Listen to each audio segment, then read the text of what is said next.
Thank you everyone for joining us for our annual webinar of Connect to Replenish. We have a very interesting topic lined up. All of our sessions are about reinforcing Haiti at its base. And today we're going to talk about how Haiti can collaborate better with the diaspora. It's always an interesting subject because there's a lot of love, there's a lot of emotion behind it. Some people think it's a love-hate relationship, but today we're here to talk about it and hearing from the perspectives of people that are actually doing it. So I think we'll all be pleasantly surprised to see in detail how Haiti actually is collaborating with its diaspora and encouraging more people to collaborate with the diaspora. Today, we're living a very, very difficult situation in Haiti. The security situation makes it extremely challenging for professionals, for businesses, for people just to live in general. And there are some efforts on the ground and to help alleviate the security situation. So we're going to let those experts take care of that security situation. And as professionals, we're going to do what we do best, and that's thinking forward, being strategic, planning, taking actions for long-term efforts to take place and to settle in. So, quick introduction, because Replenish 509 may be new to a few of you that are connected to today. So Replenish 509 is a social enterprise in Haiti, and we focus our efforts using three methods. One is connecting. Two is collaborating, and we do all of these things so that we can make a collective contribution to Haiti. So looking at its core, at its base, systemic transformation that needs to happen in Haiti, because the status quo we know is no good, and there's some desperately needed transformation. And our areas of focus are diaspora integration, cultural heritage, and entrepreneurship. So we thank everyone for connecting with us today. We're going to dig into how Haiti can better collaborate with the diaspora. So the objective today is, digging into what's very relevant with the economy today, with the massive, it's just getting harder and harder to retain brains in Haiti. And the brain drain is getting even more serious. We all know people that, us that are living in Haiti, people are leaving left and right. Those of you in the diaspora, all of a sudden you have new family members, new friends that you haven't connected with in a while, and you're connecting with them. All of this is a big challenge for the economy. It's a big challenge for us as a country in general. And so we need to be smarter about how we handle things. We need to be more strategic. So today we're going to hear from two very special guests, and I'm very honored and happy that they've accepted to spend their lunchtime with us today. Our first speaker, we have Madame Naïké Michel, and she is the executive director of Caribbean Investor Capital. And this company is part of Groupe ProFin. If you guys are aware of Groupe ProFin, they're a mover and shaker in the financial sector in Haiti, and they pride themselves on doing finances autrement. So really challenging the status quo, challenging the banking system to do better. And Madame Naïké Michel, she focuses on investor capital, and she's going to dig into details on how they as a company have been collaborating with not only investors in Haiti, but investors outside of Haiti. We know the diaspora is very interested in finding ways to be engaged in Haiti with financial means. So she's going to walk us through how they do it. And then on the other side, we have Bryan Gonzales, who is the Chief People Officer at Digicel Groupe. Digicel Groupe, if you come to Haiti, you have to be connected. Everyone knows Digicel. They're very prominent, not only as a telecommunications company, but they're also very active on the cultural scene, on the social responsibility scene. They're very active in Haiti throughout the chambers of commerce. So Mr. Bryan Gonzales is here with us today and has been working with Digicel for several years, and not only Digicel in Haiti, but also Digicel in Jamaica, and also has been very active in the chambers of commerce. serving as vice president of the American Chamber of Commerce and ADZI in AGLK. He's engaged in the economy and getting people to act together, getting people to collaborate for the common good. So he's going to walk us through how they as a company have been doing efforts, not only retaining the professionals within the country, but also working with professionals outside of the country. So hopefully some good ideas for the diaspora as well, who are looking or exploring future opportunities in Haiti, where they can contribute their professional expertise to Haiti. So without further ado, I'm going to pass it on first to Madame Naïké Michel, who's going to share a bit of what she's been up to and her vision on how the diaspora can invest better in Haiti. Thank you, Régine. And thank you for having me. It's a subject that I hold really close to heart. For the past 10 years, I've been focusing on, my career has been gravitating around capacity building for SME and corporations. So it's a real pleasure for me to be part of this initiative. So like Régine said, I am CEO of CIC.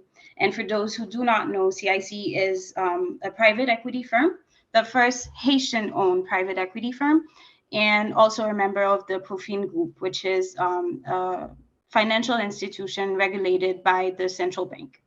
So as a private equity, our job is essentially to raise money from investors and invest it in businesses with high growth potential that we nurture, monitor, and cater for, with the goal of producing attractive returns for our investors.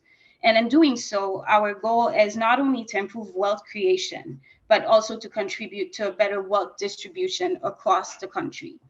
And we do this in alignment with our vision of inclusive wealth creation, social progress, and sustained economic growth.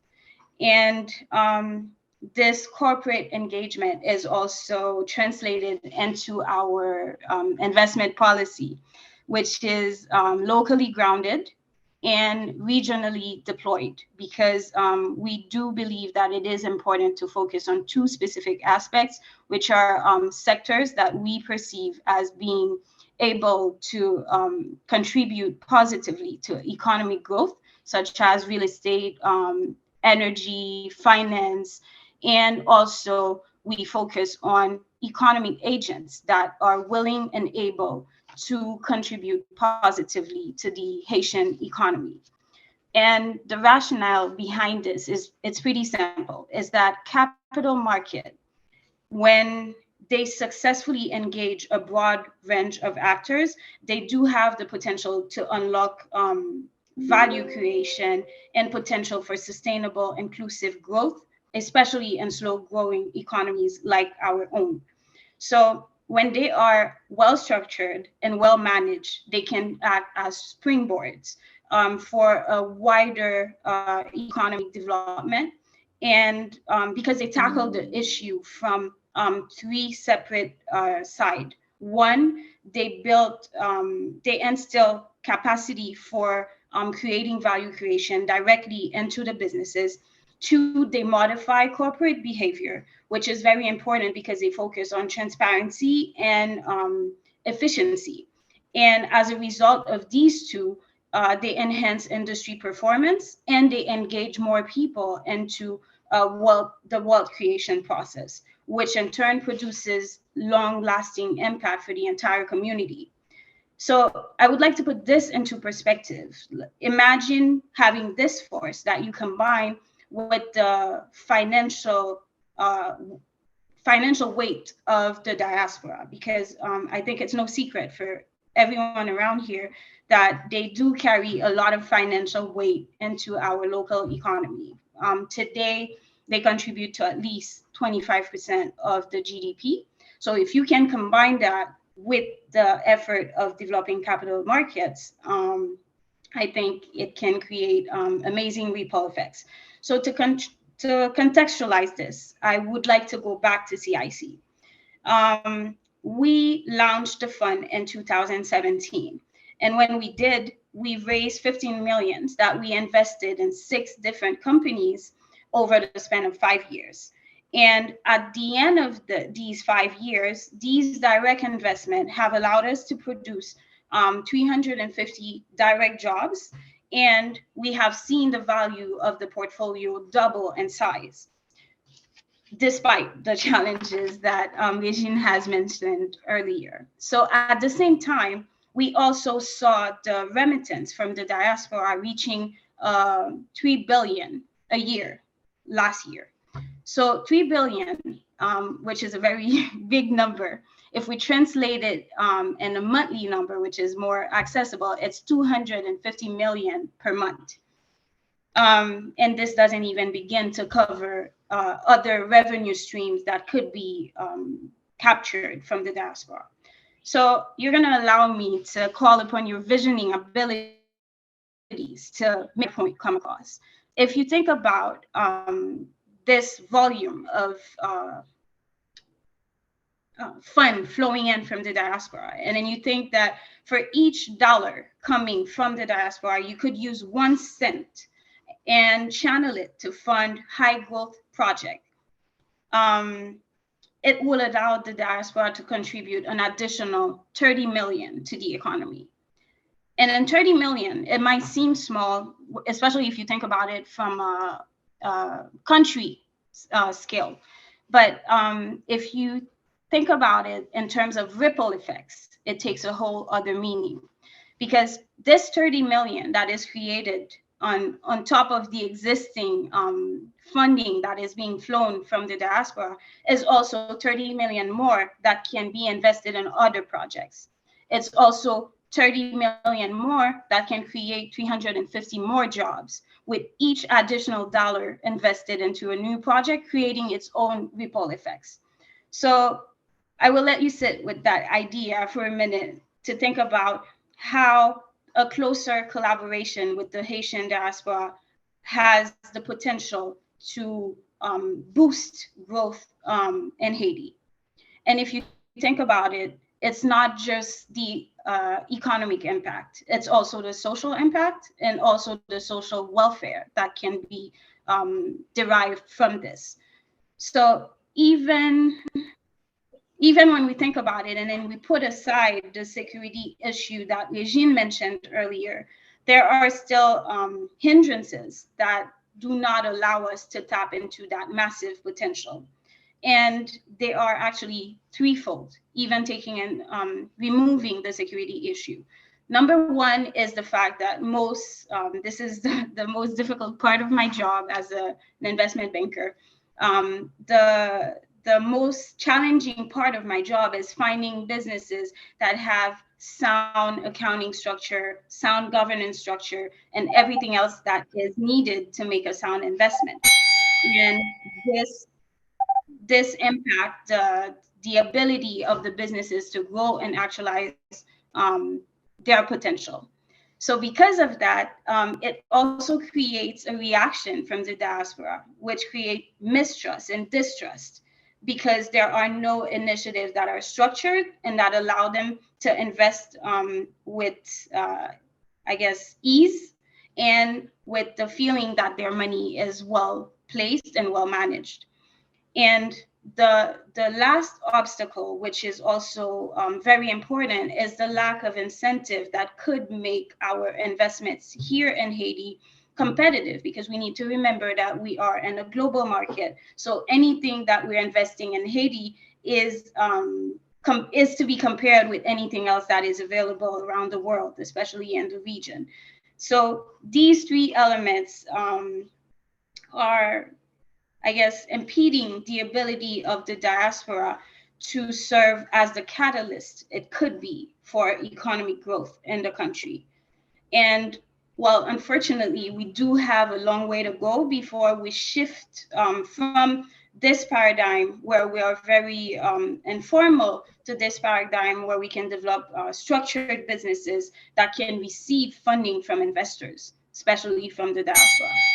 But the good news, because there's a good news, the good news is that for those, there are some of us that have made the shift, and I'm proud to say that at Groupe ProFin we did. And because we have made the shift, we have confirmed the opportunity that working closely with the diaspora pays off, and we can pave the way for others. And for example, just at the Groupe ProFin, we have 10% of our ownership from all the companies of the group that is owned by the diaspora. They also sit on our boards and they are part of the decision-making process. And we've invested at least 2% of the fund we have raised into projects that are led by diaspora.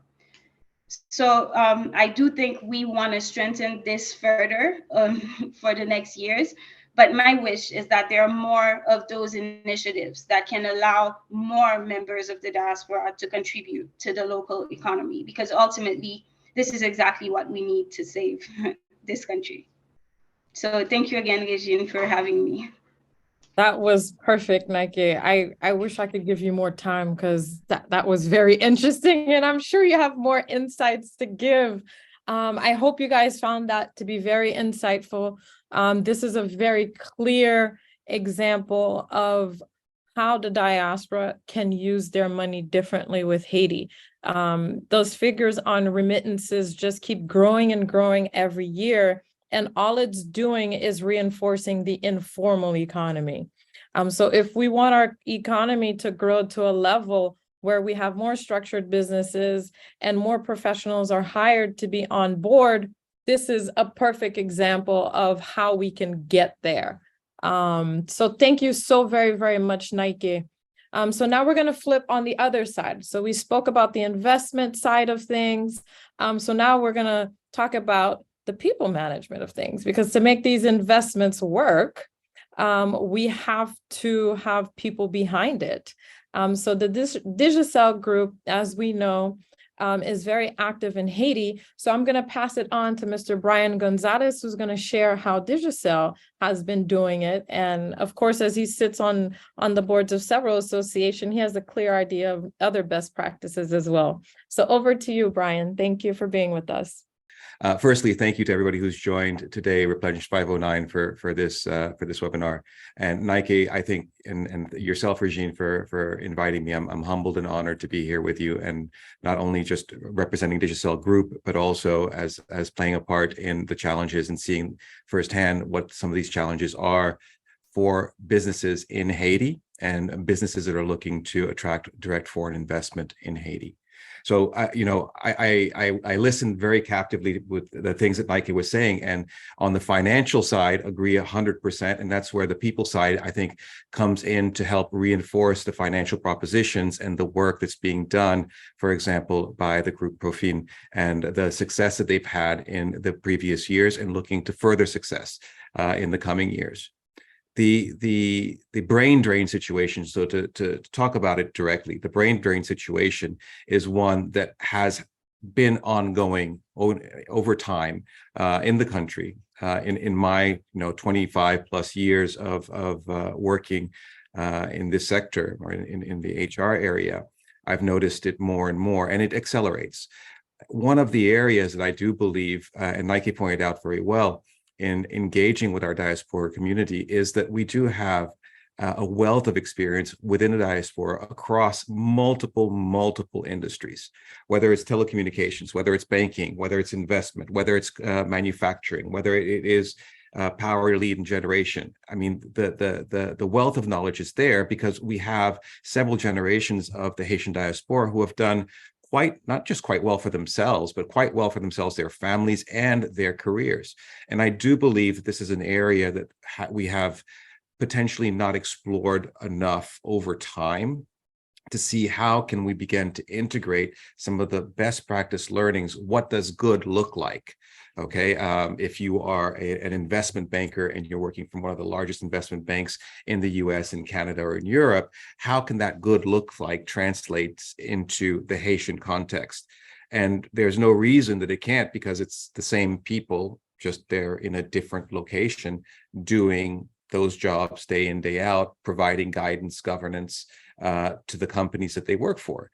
And one of the areas that I think that we really need to explore more deeply is reintegrating or integrating more the resources that we have available in the diaspora into our businesses in Haiti. They might not physically be able to move to Haiti today, or it might not be within their family or life plans. However, integrating some of this expertise back into business operations, strategic building blocks for new businesses, or even for old businesses as they look to transform and restructure themselves to adapt to the current situation and also the potentially future situation, which will look very, very good if we have the right resources in place. We can have the money. Do we have the resources? So when you're looking at that, and again, COVID did us some disfavors globally, but it also gave us some insights onto what can be done. So being able to reach out to the diaspora, if you are a local business or your business in Haiti suffering today from a brain drain, and seeing if you can bring on consultants, if you can bring on some contractors that might not be geographically present, but are able to contribute on a day-to-day and build and create value within your business.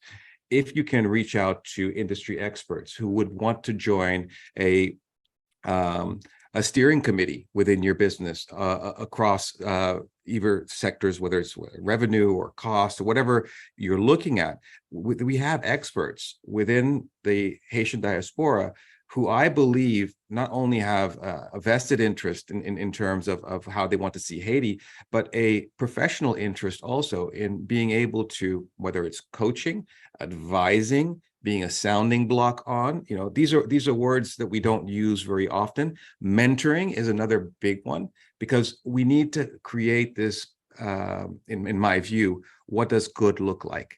Working with Digicel Group, we have operations across 23 countries across in the Caribbean and Latin America, and we are able to leverage that within our own Haitian diaspora community across the group, some working in Jamaica, some working in some of the other markets, to help reinforce some areas that we might be lacking in with on-the-ground expertise or expertise that we've lost.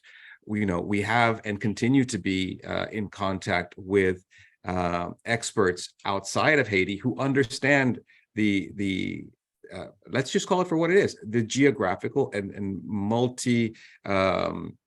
multifaceted difficulties that we face on a day-to-day basis, and the value of idea creation, support, a sounding block or sounding board outside of the context that we're all living in on a day-by-day basis. The blinders are on. We want to just get through the day. We want to make our sales, but we're not really looking out toward the future. That value, I think, is something that we really need to tap into, and even expand that to the part of saying, let's open up, and this one back to ProFin, I know they've done it very well. Let's open up the capital social, not sure how to say that in English, into these companies locally for diaspora investors, where they do have a seat at the board, where they do have a say in the steerco meetings that go on, where they might have the opportunity not only to provide their guidance of what has worked on the international scope, but also provide some potentially very well needed connections between local businesses in Haiti and other counterparts, not only regionally, but also internationally. So I think there's a great opportunity there for us. I'm being told I have 1 minute left, so I'm wrapping it up. So if, my call out today, I think, is around the idea of let's get together, reach out to the diaspora counterparts that we have within our industry and potentially even across industries. They might be vendors, to see how they can collaborate with us in what we do on a day-by-day basis. Thank you, Régine. Perfect. Thank you, Bryan. A lot of people think it's so complicated, but as you put it, it's really not. And oftentimes, what I notice is that, businesses in Haiti, we're dealing with fires every single day, and it's so challenging to be able to put all of that on hold and maintain that strategic space where you're constantly thinking long term. And you gave some clear examples: the coaching, the advising, the sounding board. I really think we underestimate that value and how folks in the diaspora can support us that way. very easily. All right, well, thank you very, very much. I'm going to take a look at the group chat.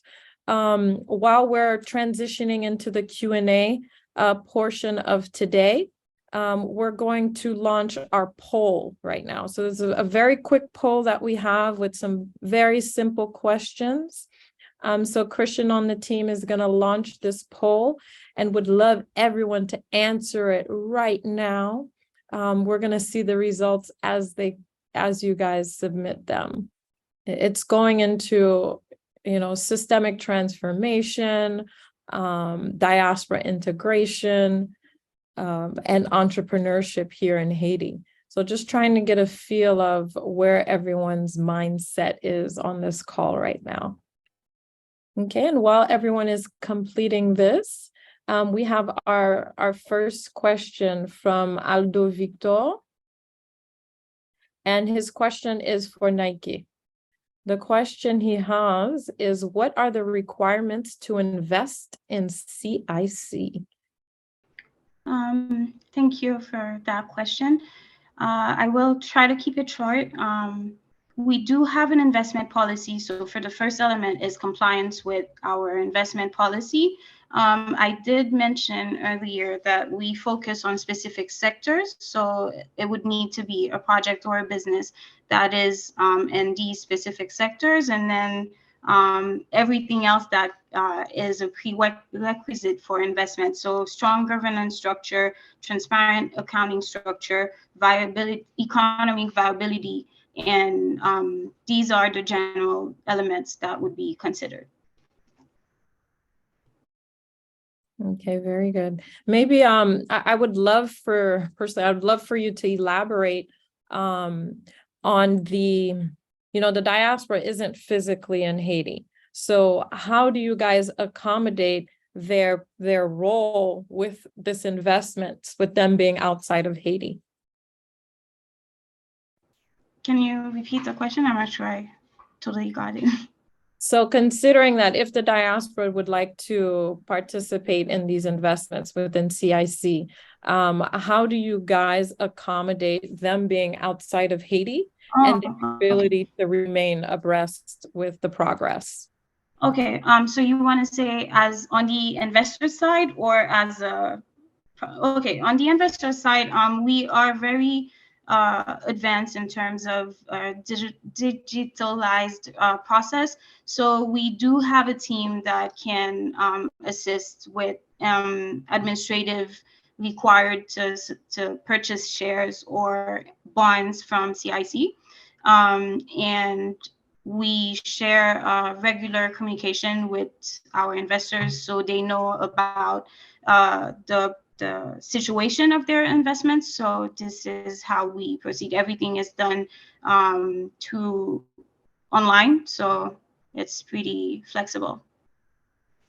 See, it's even easier than you guys think. They're set up for it. And that's the added value of, investing your money into a functioning system in a structured business versus, the traditional remittances style where the diaspora is just getting more and more fed up with not knowing how their money is being properly utilized. Another question that has come in, is there a minimum amount of money required to be an investor within CIC? The way it is structured right now is that I think I mentioned that before, we act as a group within ProFin. So any capital raise that we complete is managed by ProFin, which is our investment arm. So my job is actually to focus on projects and make sure that they comply with minimal requirements, and ProFin takes care of investors and assist them in establishing what is their investment profile, what is best suited for them. So I know there are a lot of adapted offers to allow anyone who want to become an investor at CIC. So we recently adjusted the amount. If that's something that is interesting, I think we can share in the chat website for ProFin, and then he can come into contact with investment advisor who will provide these specific answers. All right, so Aldo Victor, you have your answers. I hope you follow through. The link is in the website. Thank you so much for your questions. We have about half of our participants who have participated in the poll. We're going to leave it on for just another minute or two. So if you have not entered the question in the poll, we encourage everyone to do so now. I'm going to flip it over to Bryan. Yes, Bryan, you're not going to get away with it that easily. So Bryan, would love for you to elaborate more specifically on, let's say, maybe a best case or a best example of how you guys have hired someone from the diaspora, or how you work with someone from the diaspora. Sure, happy to. I've had let's say, the opportunity to have had that experience multiple times over my career, not just at Digicel, but prior also in my previous life, as we say. I'm going to put it very bluntly, right? So in many cases, people are looking to hire within their businesses, and they're looking for a certain skill set, and they're looking for a certain level of expertise. And they'll go out to the international job market and say, okay, great, I found this wonderful, or these candidates from X, Y, and Z countries, and I'm going to make them an offer to come and work for me in Haiti. And they're not necessarily Haitian diaspora, right? They could be from anywhere in the world. Because they're international staff, we're going to be paying them X. At a premium, right? Which is understandable. I mean, you're not living in your own country, and you're being paid a premium for a job. It might be a 1 year or 2 year contract. What we often fail to remember is that we have similarly skilled Haitian professionals in the diaspora, whose market and their professional market value is the same as anybody else from any other country. What you get out of extending an offer like that, and I'm going to put it out there, on a dollar for dollar basis for someone from the Haitian diaspora versus from someone from potentially someplace else, is that there is a cultural connection that could take months, years to be built, to understand what's happening on a day-by-day basis. Where with the candidate from diaspora, you will have a much shorter learning curve. There's always going to be a learning curve because, there's not all of the facilities that we have in Haiti, if you're relocating directly to Haiti, that you would have anywhere in other places in the world. However, one of the mistakes that I've seen over time is that, okay, it's a diaspora candidate, so we're going to offer less for a role. I do believe that there is a role parity scenario that we need to look at and say that, because it's a Haitian diaspora resource, and we could potentially get that same staffing costs locally for 30% less, we should be offering 30% less. No, we should be offering the value of the role. And that goes not only for resources that are in the diaspora, but our local resources in Haiti today. If you look at retaining your employees, it's not only about money. It's about what you're offering as a company as an employee value proposition. Many of the companies, Naïké, you're talking about, I won't go into details. I have some ideas of some of them. Do offer equity to people who join into their management team. They do offer a certain amount of long-term, this is what's in it for me, and not only to their staff, but also to their investors. And their investors have a voice, which is very well documented. And it sounds like I'm making an ad now for ProFin and Nike's CIC, but it's very true. It is the best what good looks like example that we have today. And this works hand in hand in making sure that A, you get the best resources, and that B, the word gets out there also that there are companies in Haiti who are looking for the diaspora talent, and where we thought that we could only, explore the avenues of our professions in the US and Canada or in Europe, but now we find a way not only to explore it in Haiti, but also to help others learn what we know who don't have that opportunity or who might not have that opportunity. And to share that with them. Geographically located and being able to move to the country where you're working is great. It has values that you can't really quantify. But not doing it is also the opposite of great, because if you're constrained only to that geographical location, you're missing out on a lot of talent out there, and a lot of talent that has a cultural affinity, A, to Haiti, and then B, has a other view of what a good looks like in a global financial market in New York City, in a world financial trade a establishment in Chicago, or in a franchise operated and run business in a city or in a state or in a country. So we're missing out is my thing. The experiences that we've had over time have been very positive, not only for us as a business, but also for us in terms of the culture within our business. When we are able to translate those cultural nuances, c'est pas blanc qui vient dire ça, that's the way I kind of look at it. It's somebody like me who potentially left. I'll give you a very good example. Unfortunately, didn't work directly with Digicel, but partner with Digicel, right? I met someone about 3 or 4 years ago, I think about 4 years ago, and they were putting together an incubator, basically a data sciences incubator, and wanted Digicel to partner with them and to help them out, right? And this is a young lady from Diaspora, who born in Haiti, family moved to the States. She did her studies in the US, worked with one of the largest data sciences and most advanced technological at the time data sciences companies in the US. I'm not going to go into names, and wanted to come back to Haiti to do something, and was able to partner with Digicel to put together this lab, this incubator, so to speak.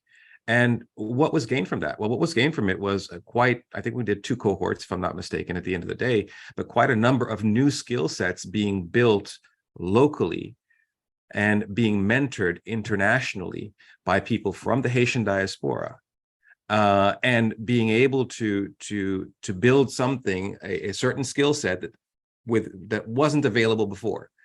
2 years before that program, if I was going to go out into the market and looking for a data scientist, a data analyst, very big today, in demand around the world, it would be very, very difficult. You go to university and find somebody who is good with math and economics and statistics, and then you bring them into the business for 2 years, and they would work under a business intelligence unit. And here we were able to partner with someone from the diaspora who had a different vision, and the benefits for the company was that, if I'm not mistaken, more than half of each of those cohorts were hired internally. So we need to be open to these partnerships, to these collaborations with people outside of Haiti, people who have understanding our cultural need and who have a personal vested interest, not just a financial one, but a personal one, to see people do better, to see the Haitian people across all sectors of the social economic landscape do better for themselves. And we're breaking barriers, right? Today, you don't need to have a visa to work in the United States. You can work from Haiti. So we need to be careful as businesses in Haiti to remember that we don't have a walled garden on our staff. We don't have a walled garden, a protective garden around the resources that we have. On the contrary, we're now on the global stage, and we need to step up to that. Very, very well put. The landscape has completely changed. It's not just about money at all. Everyone has more complex needs, where it's not just about making money. It's about what you're able to do for the community. Which communities are you involved in? Which communities are you impacting? And I think that with the level of consciousness around the world, Haiti is in an important position. As the world's first Black republic, there's an affinity towards that. And we're in desperate need of transforming the way we operate, transforming the way we work with professionals and the way we invest. And now is really the time to get it right, time to make those those needed shifts. I'm looking at the time. I'm going to close out the poll. Thank you, everyone who has completed the poll. We have a question that I want us to get to. Joubert Joseph, thank you so much for your question. I think Bryan answered part of it, but we're going to go ahead and ask it. Digicel is doing a great job on philanthropic front. Why can't all established private entities crossing a revenue milestone have a philanthropic arm where there is a board of directors for both sectors, private and non-private and nonprofit, precisely with Diaspora board of directors and advisors, which allows to build social and corporate responsibility and avoid the hatred argument of private sector? I feel like there's so many ways to answer that.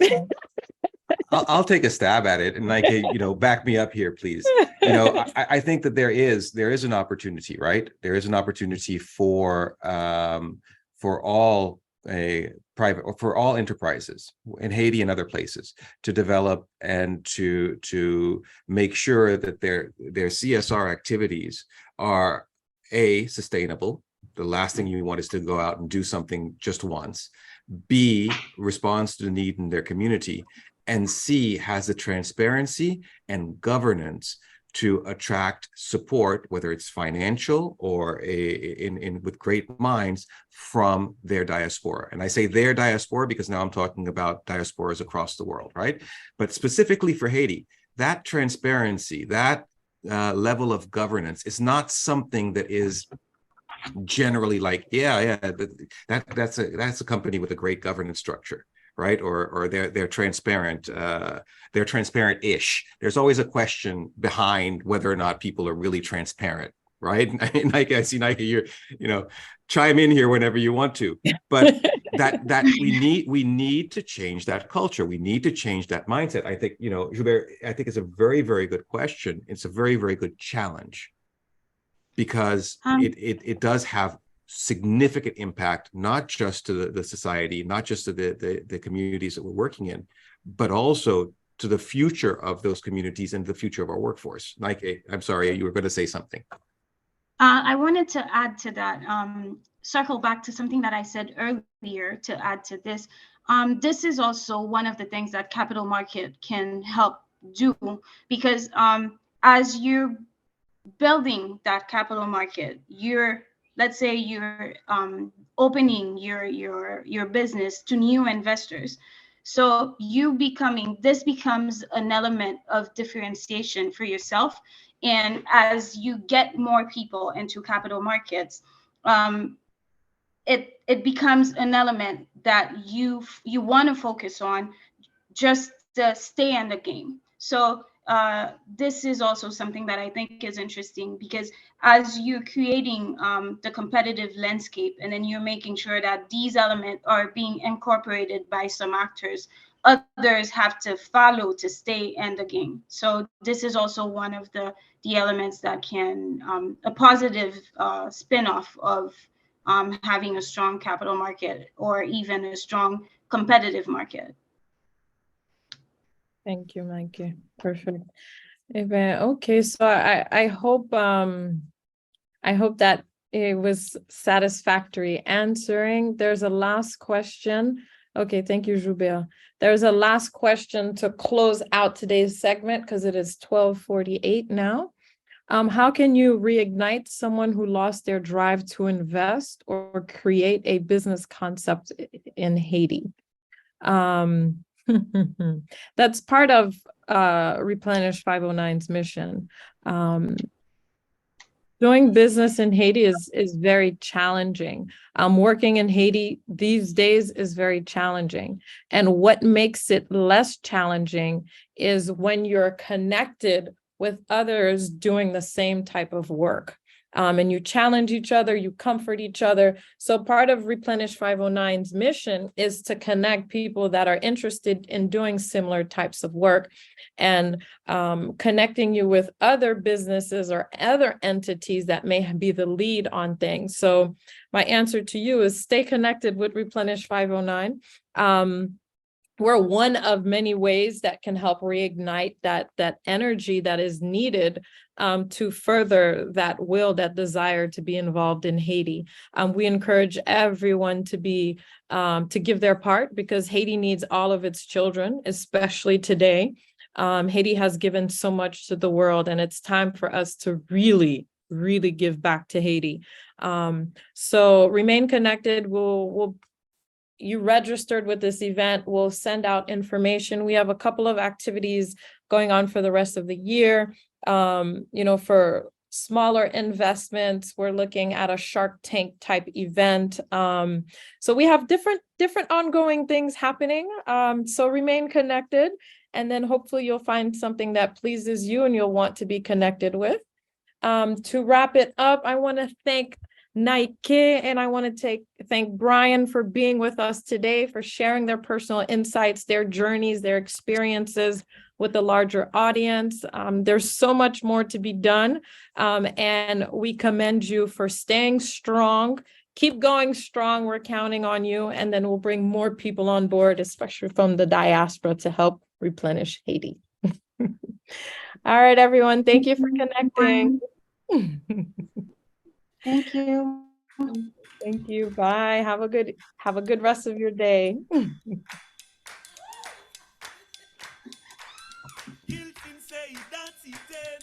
Haiti ak Nola, Yaya ti Congo, Yaya Congwe, se frè ak se oe.